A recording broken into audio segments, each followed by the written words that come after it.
मित्रों, आज आप लोगों के सामने पूरे विश्व की एकमात्र पतिव्रता स्त्री की कहानी आपको सुनाने वाले हैं। इस कहानी को हर पुरुष, हर स्त्री, हर लड़की ज़रूर सुनिएगा दोस्तों। आज इस कहानी को सुनने के बाद हर एक लड़की को, हर एक पत्नी को पता चल जाएगा स्त्री का कर्तव्य क्या होता है, पत्नी का पति के प्रति कर्तव्य क्या होता है, और लड़की भी सीख जाएगी। जो लड़की, जो औरत एक गुण को जान जाएगी दोस्तों, उसके घर में कभी लड़ाई झगड़े नहीं होंगे और उसका सुखी वैवाहिक दाम्पत्य व्यतीत होगा, सुखी वैवाहिक दाम्पत्य व्यतीत होगा। क्योंकि इस कहानी की इतना प्रेरणा मिलेगी, इतना अच्छी सीख मिलेगी, इसलिए कहानी को पूरा अंत तक सुनिएगा। एक कहानी 4 भाग में है दोस्तों। एक कहानी 4 भाग में है, हर एक भाग का लिंक डिस्क्रिप्शन में दे दिया जाएगा। कहानी सुनिएगा और एक हाथ जोड़ के निवेदन है, इस कहानी को दोस्तों हर औरत, हर लड़की तक ज़रूर सुनाइएगा, चाहे वो अपनी बेटी हो, चाहे दूसरे की बेटी हो, क्योंकि इतना ज्ञान प्राप्त होगा। चलिए दोस्तों, कहानी को शुरू करते हैं। आज की कहानी है राजा नल और दमयंती की कहानी। राजा नल और उनकी पत्नी दमयंती की प्रेम कहानी, पतिव्रता की कहानी। दोस्तों, आप सभी का हमारे इस कहानी के चैनल पर बहुत बहुत स्वागत व अभिनंदन है मित्रों। चलिए कहानी को शुरू करते हैं। एक बार फिर प्रेम से बोल दीजिए राधे राधे, जय श्री राम। नल दंपति निषद देश में वीर सेन के पुत्र नल नाम के एक राजा हो चुके हैं। वह बड़े गुणवान, परम सुंदर, सत्यवादी, जितेंद्रीय, सबके प्रिय, वेदज्ञ व ब्राह्मण भक्त थे। उनकी सेना बहुत बड़ी थी। वह स्वयं अस्त्र विद्या में बहुत निपुण थे। वह वीर योद्धा, उदार और प्रबल पराक्रमी भी थे। उन्हें जुआ खेलने का भी कुछ शौक था। उन्हीं दिनों विदर्भ देश में भीम नाम के एक राजा राज्य करते थे। वह भी नल के समान ही सर्वगुण संपन्न और पराक्रमी थे। उन्होंने दमन ऋषि को प्रसन्न करके उनके वरदान से 4 संतानें प्राप्त की थी, 3 पुत्र और 1 कन्या। पुत्रों के नाम थे दम, दंत और दामन। पुत्री का नाम था दमयंती। दमयंती लक्ष्मी के समान रूपवती थी। उसके नेत्र विशाल थे। देवताओं और यक्षाओं में भी वैसी सुंदरी कन्या कहीं देखने में नहीं आती थी। उन दिनों कितने ही लोग विदर्भ से निषद देश में आते और राजा नल के सामने दमयंती के रूप और गुण का बखान करते। निषद देश से विदर्भ में जाने वाले भी दमयंती के सामने राजा नल के रूप, गुण और पवित्र चरित्र का वर्णन करते। इससे दोनों के हृदय में पारस्परिक अनुराग अलंकृत हो गया। एक दिन राजा नल ने अपने महल के उद्यान में कुछ हंसों को देखा। उन्होंने एक हंस को पकड़ लिया। हंस ने कहा, आप मुझे छोड़ दीजिए, आप मुझे छोड़ दीजिए। यही बार बार कह रहा है, आप मुझे छोड़ दीजिए महाराज, आप मुझे छोड़ दीजिए।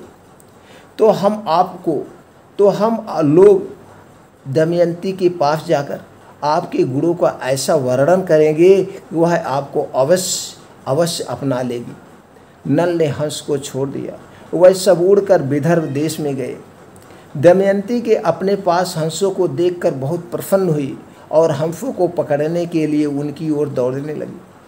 दमयंती जिस हंस को पकड़ने के लिए दौड़ती, वही बोल उठता कि अरे दमयंती, निषद देश में एक नल नाम का राजा है।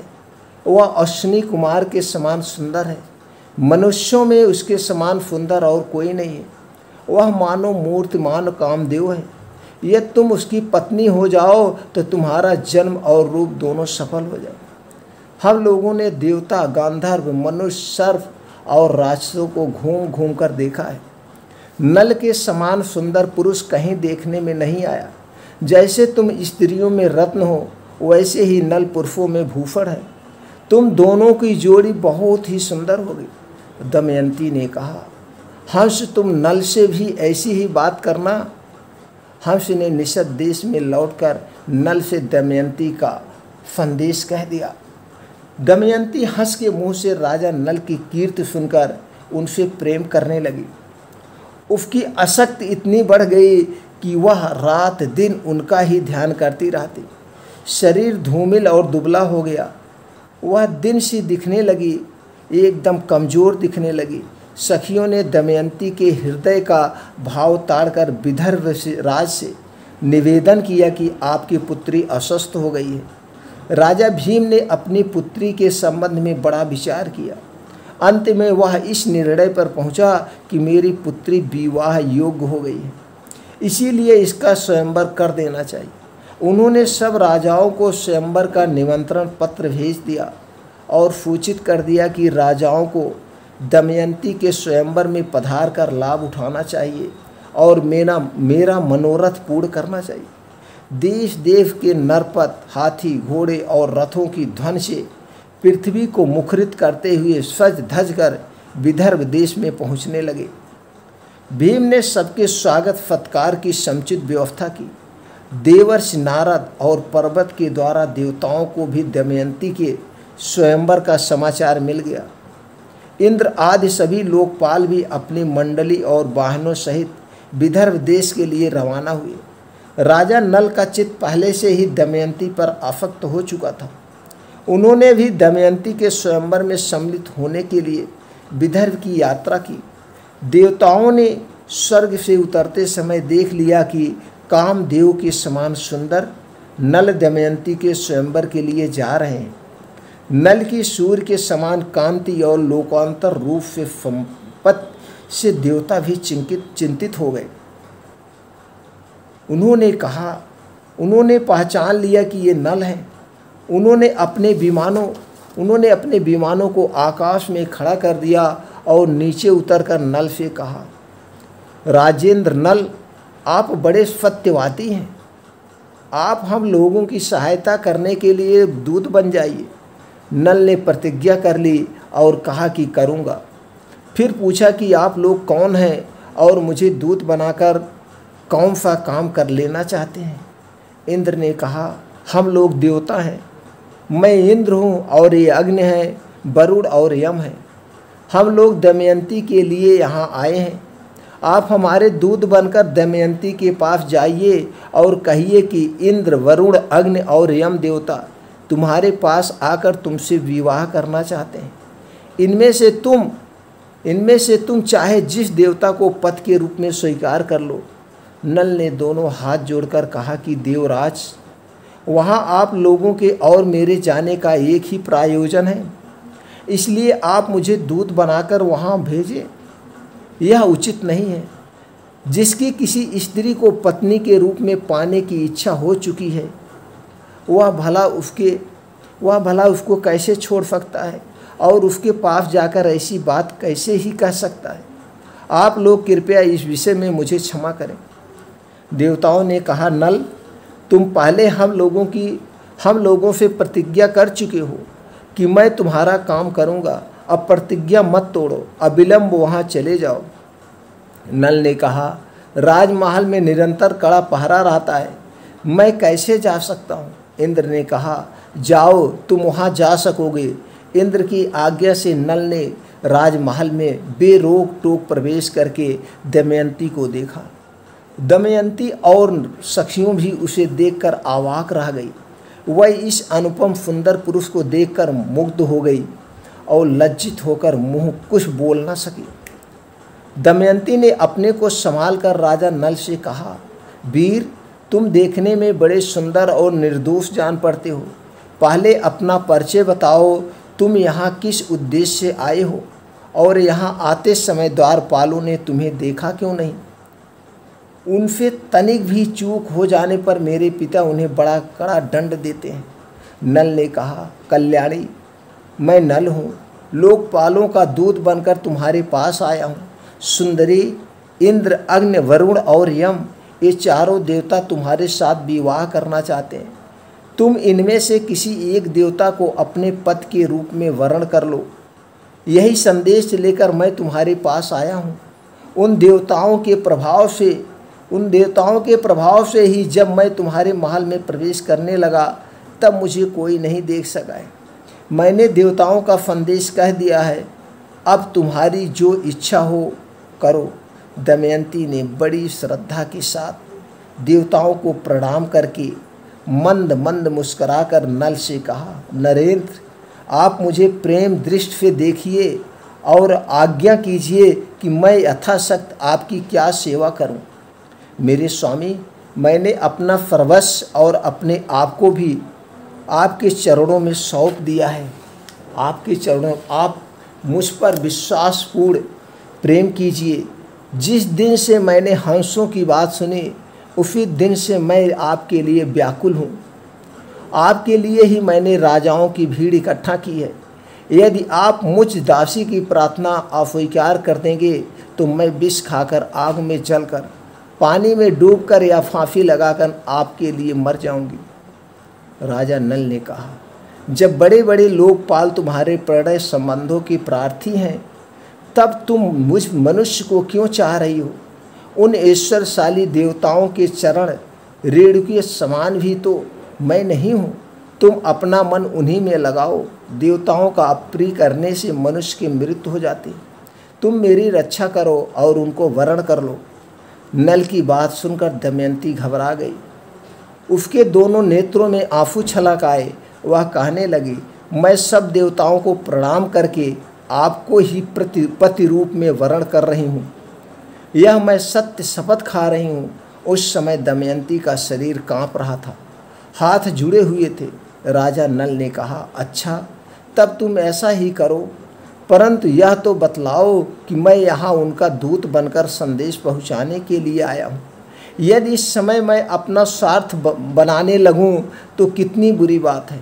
मैं अपना स्वार्थ तो तभी बना सकता हूँ यदि वह धर्म के विरुद्ध ना हो। तुम्हें भी ऐसा ही करना चाहिए। दमयंती ने गदगद कंठ से कहा, नारेश्वर, इसके लिए एक निर्दोष उपाय है। उसके अनुसार काम करने पर आपको कोई दोष नहीं लगेगा। यह उपाय यह है कि आप लोकपालों के साथ स्वयंवर मंडप में आवें। मैं उनके सामने ही आपको वरण कर लूँगी, तब आपको दोष नहीं लगेगा। अब राजा नल देवताओं के पास आए। देवताओं के पूछने पर उन्होंने कहा, मैं आप लोगों की आज्ञा से दमयंती के महल में गया। बाहर बूढ़े द्वारपाल पहरा दे रहे थे, परंतु उन्होंने आप लोगों के प्रभाव से मुझे देखा नहीं। केवल दमयंती और उसकी सखियों ने मुझे देखा। यह आश्चर्य अचंभे पड़ गई। मैंने दमयंती के सामने आप लोगों का वर्णन किया, परंतु वह तो आप लोगों को न चाहकर मुझे ही वर्ण करने पर तुली है। उसने कहा कि सब देवताओं आपके साथ स्वयंवर में आवें। मैं उनके सामने ही आपको वरण कर लूँगी। इसमें आपको दोष नहीं लगेगा। मैंने आप लोगों के सामने सब बातें कह दी हैं। अंतिम प्रमाण आप लोग ही हैं। राजा भीम ने शुभ मुहूर्त में स्वयंवर का समय रखा है और लोगों को बुलावा भेजा है। सब राजा अपने अपने निवास स्थान से आकर स्वयंवर मंडप में यथास्थान बैठने लगे। पूरी सभा राजाओं से भर गई है। जब सब लोग अपने अपने आसन पर बैठ गए, तब सुंदरी दमयंती और अलंकृति से राजाओं के मन और नेत्रों को अपनी ओर आकर्षित करती हुई रंग मंडप में आई। राजाओं का परिचय दिया जाने लगा। दमयंती एक एक को देखकर आगे बढ़ने लगी। आगे एक ही स्थान पर नल के समान आकार और वेशभूषा के 5 राजा इकट्ठे ही बैठे हुए थे। दमयंती को संदेश हो गया। वह राजा नल को नहीं पहचान सकी। वह जिसकी ओर देखती वही नल जान पड़ता। इसीलिए विचार करने लगे कि मैं देवताओं को कैसे पहचानूं और ये राजा नल हैं, यह कैसे जानूं। उसे बड़ा दुख हुआ। अंत में दमयंती ने यही निश्चय किया कि देवताओं की शरण में जाना ही उचित है। हाथ जोड़कर प्रणाम पूर्वक स्तुति करने लगी। देवताओं, हंसों के मुंह से नल का वर्णन सुनकर मैंने उन्हें पति रूप में वर्ण कर लिया है। मैं मन से और वाणी से नल के अतिरिक्त किसी और को नहीं चाहती। देवताओं ने निषेधेश्वर नल को ही मेरा पति बना दीजिए, तथा मैंने नल की आराधना के लिए ही यह व्रत प्रारंभ किया है। मेरी इस सत्य शपथ के बल पर देवता लोग मुझे उन्हें ही दिखला दें। ऐश्वर्यशाली लोकपालों, आप लोग अपना रूप प्रकट कर दें, जिससे मैं पुण्य श्लोक नरपत नल को पहचान लूँ। देवताओं ने दमयंती का यह अर्थ विलाप सुना। उसके दृढ़ निश्चय, सच्चे प्रेम, आत्मशुद्धि, बुद्धि, भक्ति और नल प्रायणता को देखकर उन्होंने उसे ऐसी ही शक्ति दे दी जिससे वह देवता और मनुष्य का भेद समझ सके। दमयंती ने देखा कि देवताओं के शरीर पर पसीना नहीं है, पलकें गिरती नहीं है, उनके गले में पड़ी पुण्यमाला कुम्हलाई नहीं है, शरीर पर मैल नहीं है, वह सिंहासन पर स्थित हैं पर उनके पैर धरती को नहीं छूते और उनकी परछाई नहीं पड़ती। इधर नल के शरीर की छाया पड़ रही है, माला कुम्हला गई है, शरीर पर कुछ धूल और पसीना भी है, पलकें बराबर गिर रही हैं और धरती छूकर स्थित है। दमयंती ने इन लक्षणों से देवताओं और पुण्य श्लोक नल को पहचान लिया, फिर धर्म के अनुसार नल को वरण कर लिया। दमयंती ने कुछ सकुचाकर घूंघट काट लिया और नल के गले में वरमाला डाल दी। देवता और महर्षि साधु कहने लगे। राजाओं में हाहाकार मच गया। राजा नल ने आनंद तिरेक से दमयंती का अभिनंदन किया। उन्होंने कहा, कल्याणी, तुमने देवताओं के सामने रहने पर भी उन्हें वरण न करके मुझे वरण किया है, इसलिए तुम मुझको प्रेम प्रायण पथ समझना। मैं तुम्हारी बात मानूंगा। जब तक मेरे शरीर में प्राण रहेंगे तब तक मैं तुमसे प्रेम करूंगा। यह मैं तुमसे शपथ पूर्वक सत्य कहता हूँ। दोनों ने प्रेम से एक दूसरे का अभिनंदन करके इंद्रादि देवताओं की शरण ग्रहण की। देवता भी बहुत प्रसन्न हुए। उन्होंने नल को 8 वर दिए। इंद्र ने कहा, नल, तुम्हें यज्ञ में मेरा दर्शन होगा और उत्तम गति मिलेगी। अग्निदेव ने कहा, जहाँ तुम मेरा स्मरण करोगे वहीं मैं प्रकट हो जाऊँगा और मेरे ही समान प्रकाश में लोक तुम्हें प्राप्त होंगे। यमराज ने कहा, तुम्हारी बनाई हुई रसोई बहुत मीठी होगी और तुम अपने धर्म में दृढ़ रहोगे। वरुण ने कहा, जहाँ तुम चाहोगे वहीं जल प्रकट हो जाएगा। तुम्हारी माला उत्तम गंध से परिपूर्ण रहेगी। इस प्रकार 2-2 वर देकर सब देवता अपने अपने लोकों में चले गए। निमंत्रित राजा लोग भी विदा हो गए। भीम ने प्रसन्न होकर दमयंती का नल के साथ विधि पूर्वक विवाह कर दिया। राजा नल कुछ दिनों तक विदर्भ देश की राजधानी कुंडलपुर में रहे। उसके बाद भीम की अनुमति प्राप्त करके वह अपनी पत्नी दमयंती के साथ अपनी राजधानी लौट आए। राजा नल अपनी राजधानी में धर्म के अनुसार प्रजा का पालन करने लगे। सचमुच उनके द्वारा राजा नाम सार्थक हो गया। उन्होंने अश्वमेघ आदि बहुत से यज्ञ किए। समय आने पर दमयंती के गर्भ से इंद्रसेन नाम के पुत्र और इंद्रसेना नाम की कन्या का जन्म हुआ। महर्षि बृहस्पति कहते हैं, युधिष्ठिर जिस समय दमयंती के स्वयंवर से लौटकर इंद्रादि लोकपाल अपने अपने श्लोक में जा रहे थे, अपने अपने लोकों में जा रहे थे, उस समय उनके मार्ग भी कलयुग और द्वापर से भेंट हो गई। इंद्र ने पूछा, क्यों कलयुग, कहाँ जा रहे हो? कलयुग ने कहा, मैं दमयंती के स्वयंवर में उससे विवाह करने के लिए जा रहा हूँ। इंद्र ने हंसकर कहा, अजी, वह स्वयंवर तो कभी का पूरा हो गया है। दमयंती ने राजा नल को वरण कर लिया है। हम लोग ताकते ही रह गए। कलयुग ने क्रोध में भरकर कहा, ओह, तब तो बड़ा अनर्थ हुआ। उसने देवताओं की उपेक्षा करके मनुष्य का अपनाया, इसलिए उसको दंड देना ही चाहिए। देवताओं ने कहा, दमयंती ने हमारी आज्ञा प्राप्त करके नल को वरण किया है। वास्तव में नल सर्वगुण संपन्न और उसके योग्य है। वह समस्त धर्मों के मर्मज्ञ और सदाचारी हैं। उन्होंने इतिहास पुराणों के सहित वेदों का अध्ययन किया है। वह धर्मानुसार यज्ञ में देवताओं को तृप्त करते हैं, कभी किसी को फताते नहीं हैं। सत्यनिष्ठ और दृढ़ निश्चयी हैं। उनकी चतुरता, धैर्य, ज्ञान, तपस्या, पतिव्रता, दम और सम लोकपालों के समान है। उनको साथ देना तो नरक की धधकती आग में गिरना है। यह कहकर देवता लोग चले गए। अब कलयुग ने द्वापर से कहा, भाई, मैं अपने क्रोध को नहीं शांत कर सकता, इसलिए मैं नल के शरीर में निवास करूंगा। मैं उसे राज्यच्युत कर दूंगा, राज से बाहर कर दूंगा। तब वह दमयंती के साथ नहीं रह सकेगा। इसलिए तुम भी जुए के पापों में प्रवेश करके मेरी सहायता करना। द्वापर में उसकी बात स्वीकार कर ली। द्वापर और कलयुग दोनों ही नल की राजधानी में आ बसे। 12 वर्ष तक वह इस बात की प्रतीक्षा में रहे कि नल में कोई दोष दिख जाए। एक दिन राजा नल संध्या के समय लघु फंगा से निर्वित होकर पैर धोए बिना ही आचमान करके संध्या वंदन करने बैठ गए। यह अपवित्र अवस्था देखकर कलयुग उनके शरीर में प्रवेश कर गया। कलयुग उनके शरीर में प्रवेश कर गया। दोस्तों, अब आगे के भाग में हम देखेंगे कलयुग नल के शरीर में प्रवेश कर गया है। अब कलयुग अपने हिसाब से कैसे नल से बदला लेगा, क्या क्या प्रताड़ित करेगा, हम अगले भाग में देखेंगे। लिंक डिस्क्रिप्शन में दे दिया जाएगा। दोस्तों, कहानी बहुत ही ज्ञानवर्धक कहानी है। दोस्तों, कहानी ज़रूर पूरा सुनिएगा और यार दोस्तों को सुनाइएगा।